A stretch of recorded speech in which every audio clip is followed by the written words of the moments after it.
kami memberikan edukasi tentang penyelenggaraan jenazah dan sekaligus forensik tentang bagaimana seseorang bisa meninggal, bagaimana. Bismillahirrahmanirrahim. Assalamualaikum warahmatullahi wabarakatuh. Sebelumnya welcome back to Kid Talk, Komisariat Talk bersama aku Tifa di episode ketiga. Oke teman-teman, kalau kemarin kita udah bahas banyak kegiatan di komisariat di sisi selatan, kemudian sama di sisi utara, kita balik lagi nih ke sisi selatan dan ke utara lagi kayak gitu. Jadi kita biar impas gitu dari selatan ke utara, bisa balik ke selatan lagi terus ke utara lagi. Nah, kali ini narasumberku lagi-lagi mas-mas yang insya Allah soleh ini ya. Nanti kita kenalan ya gitu. Siapakah mas-mas ini dan dari mana beliau-beliau ini? Dan aku nanti juga pengen banget nih dengar cerita mereka di komisariat mereka tuh ada kegiatan apa sih, biasanya ngapain, terus beliau-beliau ini mengisi di posisi apa kayak gitu di komisariat. Oke, so kalau gitu kita introduction dulu sama mas-mas ini. Boleh kenalan dulu mas-mas soleh ini yang sepertinya baik hati, tidak sombong, rajin menabung begitu. Boleh introduction yourself dulu mas, yang pakai korsa abu-abu namanya siapa, terus yang pakai korsa merah namanya siapa gitu. Oke, saya Arkandil Latif. Oke. Saya Sekretaris Umum IMM FIB. Kayak gitu aja. Nama sama itu aja tuh? Iya. Boleh. Berarti dipanggilnya siapa nih mas kira-kira? Dipanggilnya Arkan. Oke, Mas Arkan dari Ya. FEB ya mas ya. Oke, yang satunya nih mas. Baik, perkenalkan saya Syarif dari PKIM FKIK, menjabat selaku ketua umumnya. Oke, keren banget. Aku lagi duduk sama orang-orang keren ini, sama sekum sama ketumnya FKIK sama FEB ini. Nah, ini kan aku mau sebelum kita jalan jauh ke kegiatannya komisariatnya mas-mas nih, Mas Arkan sama Mas Syarif tadi. Nah, kalau sekarang nih mas, di komisariatnya baru lagi ngapain sih kayak gitu? Walaupun di akhir periode kan pasti kegiatannya lagi banyak-banyaknya kan, tapi lagi ngapain sih kayak gitu? Aku pengen tahu mas-mas ini lagi ngapain gitu. Kalau untuk IMM FKIK sendiri, pada saat ini untuk pimpinannya kebanyakan pada KKN, Mbak. Jadi yang handle sementara itu di kader 2. Kesibukan di Komsat sendiri itu ya mungkin sama ya dengan kebanyakan Komsat, mengurus Mataf OSDI dan gerakan-gerakan penjaringan kader seperti itu. Tapi Mas Syarif sendiri lagi nggak KKN juga Ya, atau? lagi KKN Oke, juga. di mana Ini tuh dari Mas? Tempat KKN di Pedukuhan Bleder, Samigalo. Oke, nih Mas Syarif nih jauh-jauh nih buat ya mem doang nih dari Samigalo. Kalau Mas Arkan nih kesibukannya apa nih sambil di komisariat lagi ngapain gitu? Oke, kalau di FEB itu ini kan akhir periode ya, jadi memang nggak banyak program yang dilaksanakan. Mungkin beberapa kader tengah dan kader awalnya itu banyak yang didiasporakan ke kepanitiaan-kepanitiaan, baik itu di Mataf, OSDI, yang Matafnya ada yang di UNIF, ada yang di fakultas, ada yang di prodi kayak gitu. Nah, tapi malah ada satu program yang baru start karena memang mengikuti timeline dari UNIF ya, pengabdian masyarakat yang sustainable inisiatif. Itu kebetulan kemarin dari IMM dapat pendanaan dari UNIF, kemudian ini baru mulai nih. Jadi ya secara garis besar kesibukannya itu. Kalau dari pimpinannya beberapa ada yang KKN, tapi kebanyakan yang masih di sini ya kalau akhir periode kita mempersiapkan penerus-penerus kita lah. Kita maksimalkan lagi kaderisasinya kayak gitu. Tapi sebelum aku pengen nanya biasanya inti kegiatannya itu apa, tapi aku mau nanya nih Mas, kira-kira nih di akhir periode nih kayak gitu, nah komisariat masing-masing itu sedang mempersiapkan apa sih selain LPG-an ya, selain meruntuhkan nanti beban-beban moral kayak gitu, nah tapi saat ini tuh lagi mempersiapkan apa nih di akhir periode gitu? Oke, di akhir periode apa yang dipersiapkan sebenarnya? Kalau di akhir periode ya hitungannya kita udah mau selesai, udah flow-nya udah turun, udah datar kayak gitu. Tapi kalau yang dipersiapkan karena IMM ini kepemimpinannya nanti estafetnya harus terus berlanjut, berarti yang di akhir periode ini yang paling penting untuk dipersiapkan sebenarnya kesiapan kader-kader yang akan meneruskan estafeta kepemimpinan IMM. Kalau saya di FIB, mungkin Mas Arif ini di FKIK seperti itu. Makanya program-program yang di akhir-akhir ini ya ada juga beberapa program yang buat benar-benar nge-push kemampuan dan kesiapan kader-kader yang ada di kader tengah dan di kader awal seperti itu. Kalau Mas Syarif gimana nih sebagai ketua umum nih? Kalau menurutku aku punya pandangan beda ya dari apa yang disampaikan Mas Arkan. Mas Arkan tadi bilang flow, kalau menurutku justru di akhir periode itu lebih tinggi. Karena tadi selain persiapan LPJ, kita fokus ke bagaimana untuk mencari penerus, generasi-generasi penerus yang ingin berjuang bersama di IMM. Juga kita fokus untuk penanaman nilai yang ada di Mataf dan OSDI. Bagaimana nilai-nilai atau hal-hal yang terdapat di IMM itu bisa diimplementasikan di kegiatan masa ta'aruf dan OSDI seperti itu kalau menurut saya. Juga mungkin semua semua Komsat ya Mas ya lagi sibuk pendelegasian kader-kadernya untuk betul. CM seperti itu. Oh iya. Oke, terus ini Mas, kan Mas Syarif sama Mas Arkan kan di posisi intinya ya, di struktural nih, pionir-pionirnya nih. Nah, beratnya di mata pimpinan tuh apa sih Mas di akhir periode atau di sisa-sisa perjalanan di komisariat kayak gitu? Kalau hal yang beratnya mungkin ini ya, khusus di FKIK ya, karena perkuliahannya juga padat ya. Terus biasanya permasalahan yang paling sering terjadi itu adalah karena bertepatan dengan libur semester. Jadi kebanyakan kader itu memilih aku pulang dulu, mau liburan dulu. Jadi kami mengambil titik tengah, ya udah kita liburan dulu. Tapi nanti udah dekat dengan Mataf dan OSDI, kita kembali pulang bersama-sama ke Yogyakarta untuk ya tadi bahas bagaimana mencari kader dan untuk mencari penerus seperti itu. Mungkin itu deh. Oke. Kalau di FIB nih ya, yang jadi cerita-cerita hambatannya kurang lebih sama kalau kayak yang di FKIK. Mas Arkan, bentar Mas Arkan. Ini suaranya jangan makin turun Mas Arkan. Oh, makin turun ya? Oke, yang agak naik Sorry. It's okay. Jadi sama kayak di FKIK. Kader-kadernya, ini kan timelinenya libur ya. Yang kader tingkat 2, tingkat 3 itu kan libur. Tingkat 1 ya? Tingkat pertama. Tapi kalau yang kader, yang pimpinannya itu justru malah ada yang merangkap semester antara sekarang untuk persiapan seminar proposal. Jadi kalau untuk secara SDM-nya mungkin kegiatannya lagi sibuk dan tabrakan kayak gitu. Sedangkan tadi tuntutannya adalah ya kita persiapkan orang-orang yang melanjutkan itu. Nah tapi sedikit terhambat karena kader-kadernya banyak yang liburan, banyak yang pulang kayak gitu.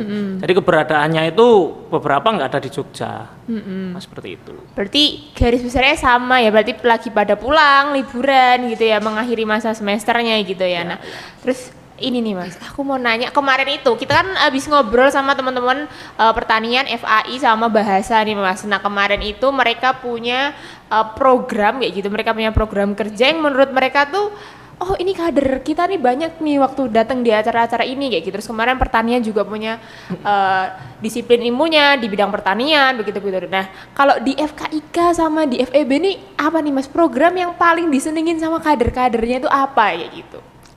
Saya dulu nih ya. Boleh. Oke. Kalau di FEB itu wah sebenarnya programnya banyak ya. Oke. Ada perkaderan utama, ada perkaderan pendukung seperti itu. Tapi ini kalau yang sekiranya ramai diminati oleh teman-teman kadernya, saya sebutkan campuran aja. Boleh. Jadi kalau mungkin yang perkaderan wajib itu yang paling diminati dulu di awal itu ada yang namanya sekolah retorika.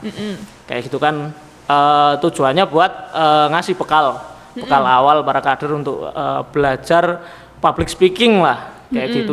Karena itu kan sekarang di kalangan mahasiswa itu jadi skill yang paling didamba-dambakan kayak gitu kan ya. Sekaligus itu juga buat bekal berorganisasi di IMM. Terus yang kedua ada sekolah politik. Itu yang cukup menarik di IMM FIB. Bahkan di tahun lalu itu kawan-kawan dari Visipol menitipkan kalau nggak salah 3 kadernya untuk ikut sekolah politik di IMM FEB UMY. Kayak gitu. Nah, kalau di tahun ini sekolah politik konsepnya cukup ada perubahan.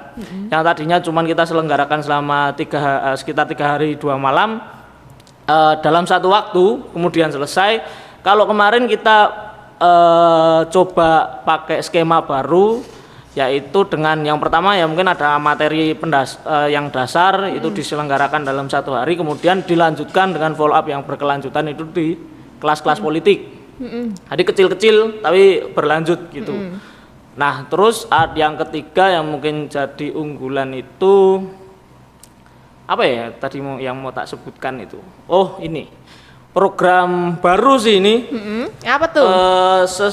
Sesuai dengan visi dan misinya IMM FEB di periode ini, yaitu salah satunya ideologisasi. Maka di periode ini tuh ada program baru namanya Hasanah Pemikiran Tokoh Muhammadiyah. Nah kayak gitu, itu gambaran programnya mengundang beberapa tokoh Muhammadiyah. Kemudian kita bedah pemikirannya dari tokoh-tokoh yang mungkin pemikirannya itu jadi tonggak-tonggak pemikirannya Muhammadiyah. Kalau kemarin yang sudah terlaksana mungkin yang secara general dan menjelaskan ideologi Muhammadiyah itu kita rujuk pada bukunya Pak Haidar Nasir, Memahami Ideologi Muhammadiyah, sama Kuliah Kemuhammadiyahan. Nah, kemarin kebetulan yang membedah itu dari Bu Mami dari PP Aisyah, kayak gitu. Nah nanti ada serial yang selanjutnya ini masih diolah sama RPK seperti itu. Oke, itu dari FEB ya, masih ada 3 nih. Kalau dari FKIK ada apa aja nih Mas? Oke, untuk FKIK sendiri ada beberapa program yang kami rancang di tahun ini. Yang pertama itu Sahabat Kader. Ini kurang lebih hampir mirip dengan apa yang dilakukan oleh Komisariat FEB.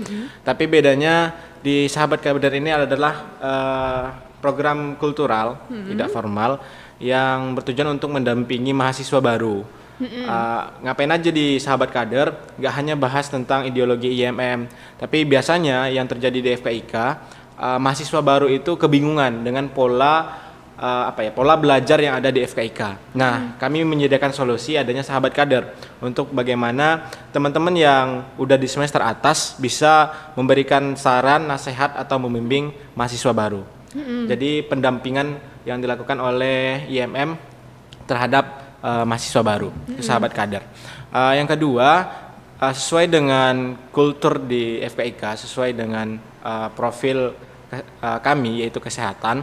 Jadi di tahun ini kami mengadakan namanya program Sekolah Kegawat Daruratan. Itu kami lakukan untuk bagaimana penanganan pertama terhadap kasus-kasus kegawat daruratan seperti orang henti jantung, kegigit ular dan lain sebagainya. Nah, yang selanjutnya untuk programnya itu karena IMM adalah salah satu gerakannya ada gerakan Islam. Kami membuat kegiatan yang namanya Ruqyah Jenazah dan Forensik. Jadi kebanyakan mahasiswa itu kan tidak banyak yang berasal dari pondok pesantren ya, hanya segelintir saja. Nah, kami memberikan edukasi tentang penyelenggaraan jenazah dan sekaligus forensik tentang bagaimana seseorang bisa meninggal, bagaimana kasus ini bagaimana harus diteliti dalam dunia kesehatan. Jadi hubungan antara agama dan dunia kesehatan. Mungkin itu beberapa yang program kegiatan yang ada di FKIK seperti itu. Oke, tapi ini aku tertarik nih sama salah satu kegiatan yang ditawarkan dari teman-teman FKIK sama FEB. Kalau di FEB aku tertarik banget tadi sama yang sekolah politik ya Mas Arkan.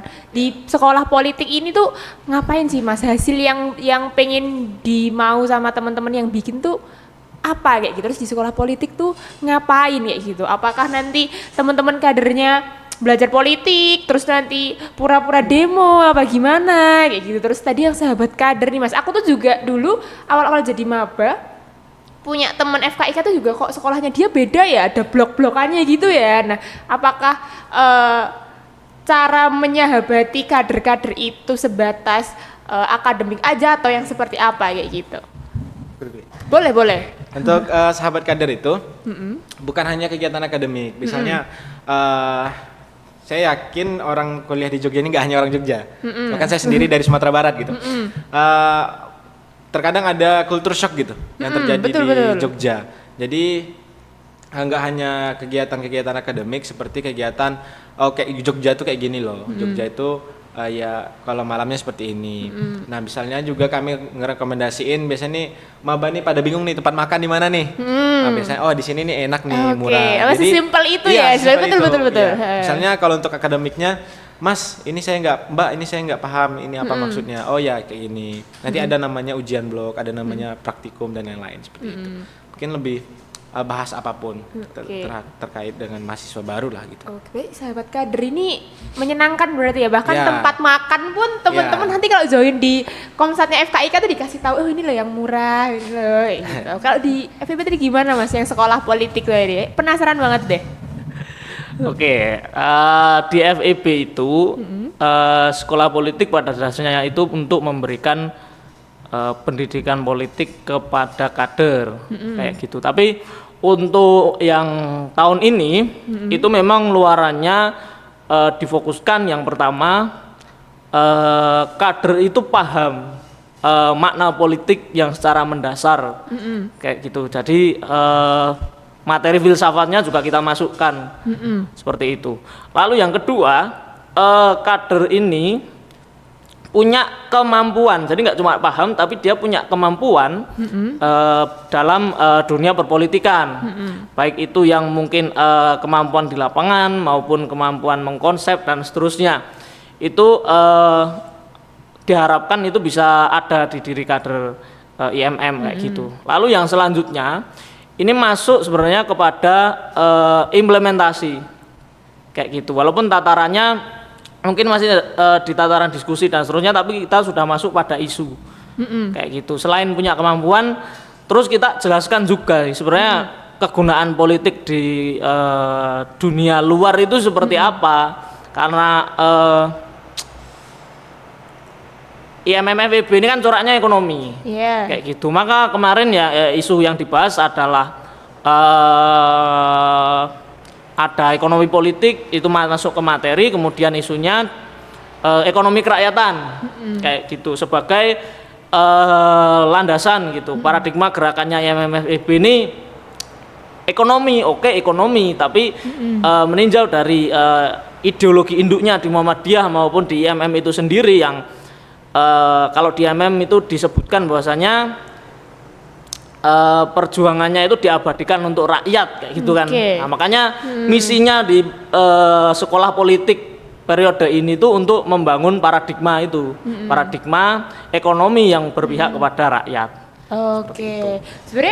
Sebenarnya belajar politik tuh di MM bisa banget ya Mas ya. Cuman di sekolah politik ini dia ngasih lebih gitu ya, apalagi di ekonomi kerakyatannya. Tapi sebenarnya di FKIK sama di FEB itu teman-teman kadernya sukanya di kegiatan apa sih Mas? Biasanya kan kok di MM kan banyak ya tempat belajarnya, ada sosial, ada keagamaan, gitu, ada minat bakat. Nah, tadi di FEB sama di FKIK nih teman-teman suka yang di kegiatan apa gitu? Oke, saya dulu ya. Boleh banget. Teman-teman di FEB itu saya lihat dari partisipasi di kader awal, kader tengah maupun di pimpinannya, itu kebetulan teman-teman itu banyak yang minat di bidang sosial. Apa tuh contohnya Mas? Contohnya di pemberdayaan masyarakat mungkin di YSI itu banyak yang minat dulu ketika masih mendaftar awal jadi tim inti, terus juga sekarang buka volunteer. Terus juga ada kegiatan kurban, menyambangi desa binaan dan menyelenggarakan kurban di sana, itu partisipasinya cukup banyak kayak gitu. Nah itu yang diminati ya. Terus apalagi tadi ya lupa pertanyaannya. Iya yang diminati, yang kira-kira masih ada nggak sih yang paling benar diminati banget? Mungkin kalau tadi ada sosial atau di tempat lain masih ada kayak gitu. Berarti yang kedua karya MWB ini rame-rame dan solid ya, saya lihat di periode ini solid terutama kalau ada pendiasporaan di eksternal. Contohnya tuh Mas apa? Kira-kira kira-kira kader Oke. FEB ini bisa berdiaspora kemana dan ngapain gitu? Kader FEB ini banyak yang berdiaspora ke lembaga yang ada di fakultas maupun di universitas, serta beberapa kepanitiaan kayak gitu ya. Di lembaga universitas mungkin ada BEM Unif, terus di fakultas itu ada yang di BEM juga sebagai kepala dinas, kemudian ada yang menjadi ketua himpunan juga ada, yang jadi apalagi ya, ketua komunitas juga ada, kayak gitu. Nah itu teman-teman kalau diarahkan bareng-bareng, misal di dalam situ ada banyak orang ya teman-temannya dari kalau rame-rame itu mereka suka kayak gitu. Oke, ini dari FEB ini lagi dapat pendanaan berarti ya Mas ya di YSI, dan teman-teman nanti kalau di FEB bisa didiasporakan. Nah kalau di FKIK ini teman-teman suka kegiatan apa nih Mas kayak gitu? Kalau untuk di FKIK sama kader-kader itu banyak berminat di bidang sosial, karena apa yang dipelajari di kelas itu bisa diimplementasikan di masyarakat. Bahkan kami punya program setelah Darul Arqam Dasar atau DAD itu untuk kader-kader pertama ada rancangan tindak lanjut. Rancangan tindak lanjutnya ini berupa kegiatan general check up untuk desa binaan dan lansia. Nah, untuk minat lainnya di gerakan sosial yang tadi saya sampaikan ada kegiatan kegawat daruratan, sekolah kegawat daruratan.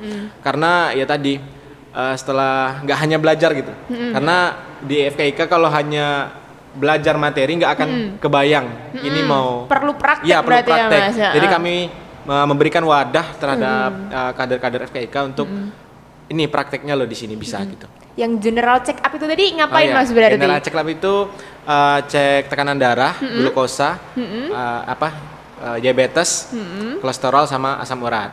Oke, berarti teman-teman FKIK nih kalau misalnya teman-teman sakit nih langsung bisa ke teman-teman FKIK, aku sakit nih ya, langsung bisa aku sakit apa nih kayak gitu. Nah, sebenarnya aku masih pengen ngobrol banyak banget sama Mas Arkan sama Mas Syarif ini, but kan nanti mungkin kita bisa ngobrol di belakang lah ya Mas ya kayak gitu, karena kita keterbatasan waktu. Tapi sebelum itu nih Mas, kira-kira Mas Arkan sama Mas Syarif punya pesan gak sih buat teman-teman satu angkatannya nih yang mau mengakhiri masa jabatannya begitu, yang akan melepaskan banyak hal di IMM kayak gitu? Dari Mas Syarif dulu mungkin boleh?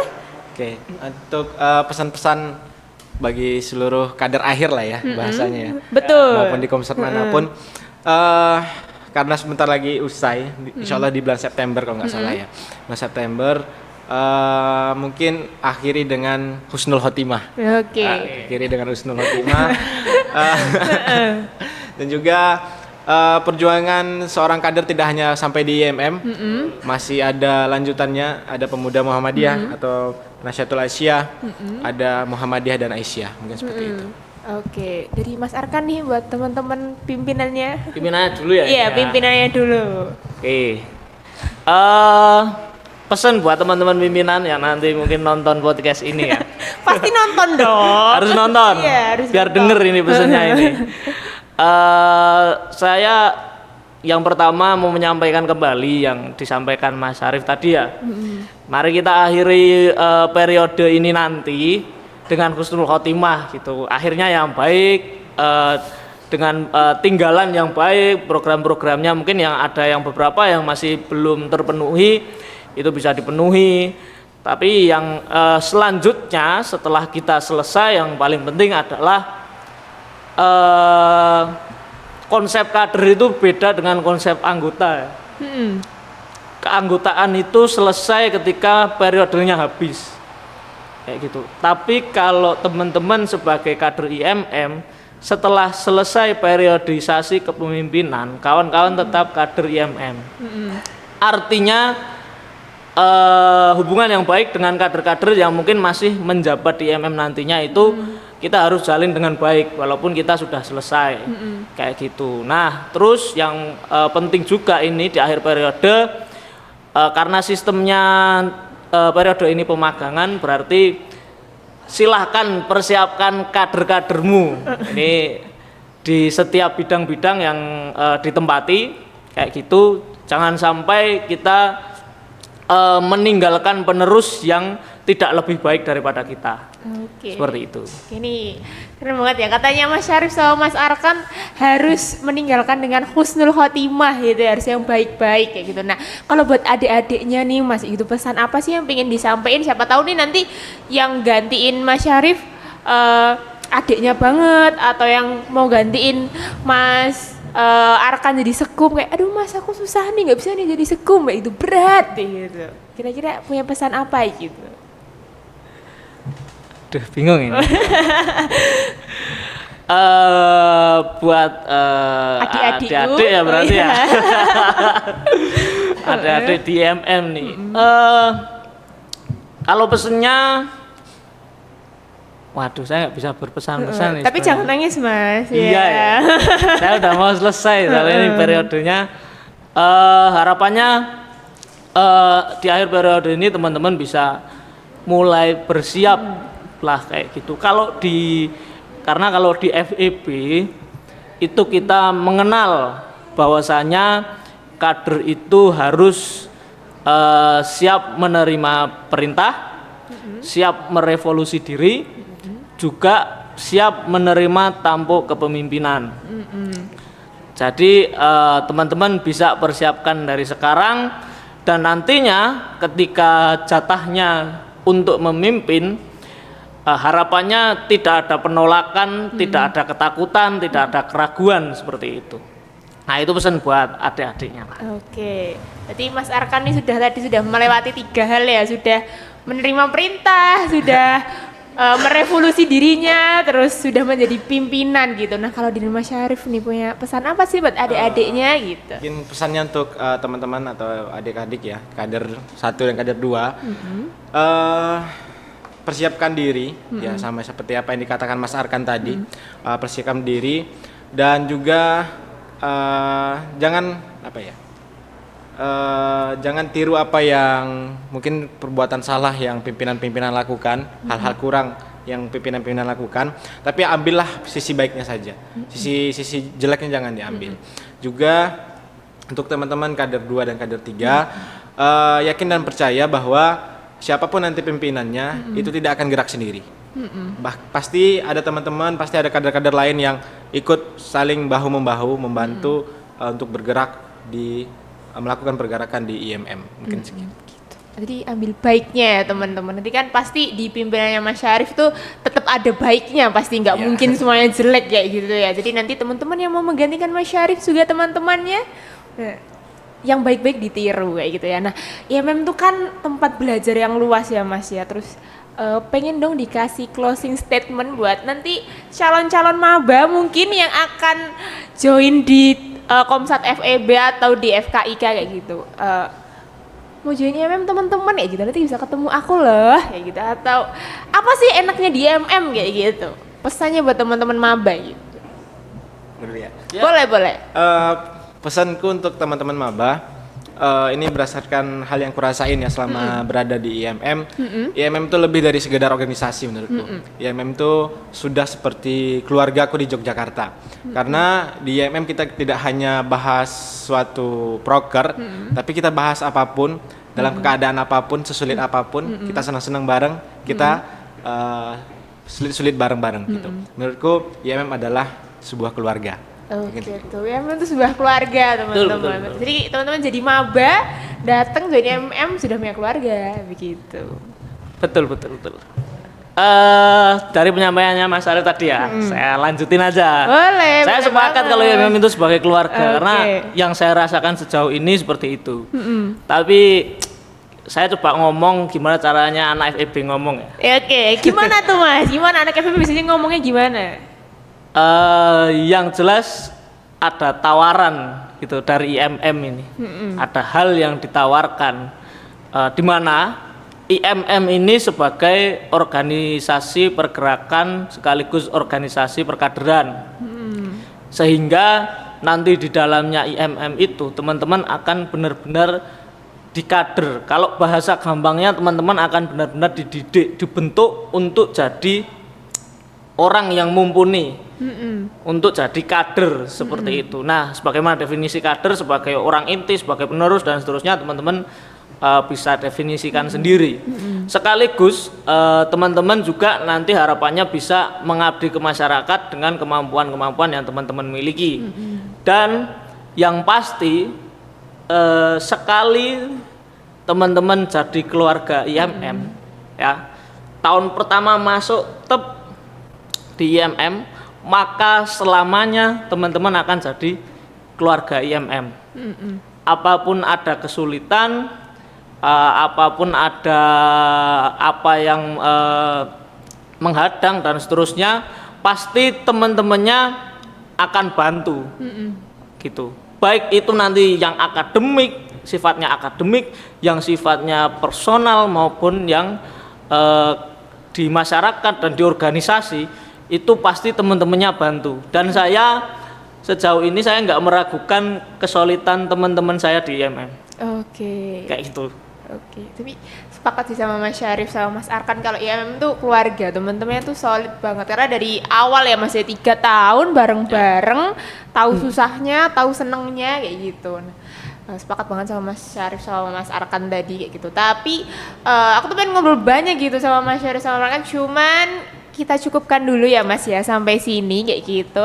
Terima kasih banyak atas waktunya kayak gitu. Sebenarnya aku grogi banget nih diliatin sama mas-mas keren aktivis-aktivis ini, ketum sama sekum ini keren-keren banget ya. Siapa tahu nanti habis ini ada yang menggantikan beliau-beliau kayak gitu ya, jadi aktivis juga yang keren, yang kredibilitasnya sudah tidak diragukan lagi begitu ya. Yang insya Allah soleh juga ini. Amin. Gitu. Thank you Mas Arkan sama Mas Syarif. Semoga abis ini kita bisa ketemu lagi gitu. So teman-teman jangan lupa nanti nonton episode 3 ini dari Ketum FKIK, dari Komsat FKIK sama Sekumnya FEB, itu dari Komsatnya FEB. Jadi teman-teman bisa nonton di YouTube-nya Korkom UMY. So teman-teman ketemu aku lagi Tifa di episode 4. Thank you.